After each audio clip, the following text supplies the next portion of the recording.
বিরোধী দলনেতা শুভেন্দু অধিকারীর পর এবার আক্রান্ত হলেন বিজেপির বিধায়করা। তাদের লক্ষ্য করে ইট ছোড়া হয় বলেও অভিযোগ। ভাঙচুর করা হয় দুটি গাড়িও। হামলা চালানোর অভিযোগ উঠেছে তৃণমূলের বিরুদ্ধে। শুক্রবার এই ঘটনা ঘটেছে কোচবিহারের নাজিরহাট ২ নম্বর গ্রাম পঞ্চায়েত এলাকায়। ঘটনার সূত্রপাত বুধবার। নাজিরহাটে বিজেপি নেতাকর্মীদের মারধর, বাড়ি ভাঙচুরের অভিযোগ উঠেছিল তৃণমূলের বিরুদ্ধে। এমনকি বিজেপি নেতার অন্তঃসত্ত্বা মেয়েকেও বেধড়ক মারধর করা হয়েছিল বলে অভিযোগ ওঠে। এদিন সেই আক্রান্ত নেতাকর্মীদের দেখতে যান ফালাকাটার বিধায়ক দীপা বর্মন, তুফানগঞ্জের বিধায়ক মালতী রাভা সহ বিজেপির একটি প্রতিনিধি দল। দল বেঁধে তৃণমূলের মহিলারা হামলা চালান। অভিযোগ বিজেপি বিধায়ক মালতী রাভার।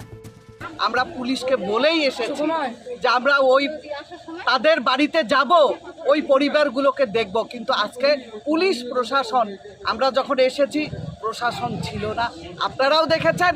কিন্তু এরপরে যখন দেখলাম, আমরা ওই বাড়িতে গিয়েছি, পুরবীর বাড়িতে গিয়েছি, পুরবীর বাড়ির যে পুরবীর কাকিমা বা জেঠিমা এবং একটি বাচ্চা আছে, তারা কি বলছে যে আপনারা যাওয়ার পর আমাদের খুন করে ফেলবে, আমাদের বাড়ি জ্বালিয়ে দিবে। হ্যাঁ, এখন ভাঙচুর চলছে।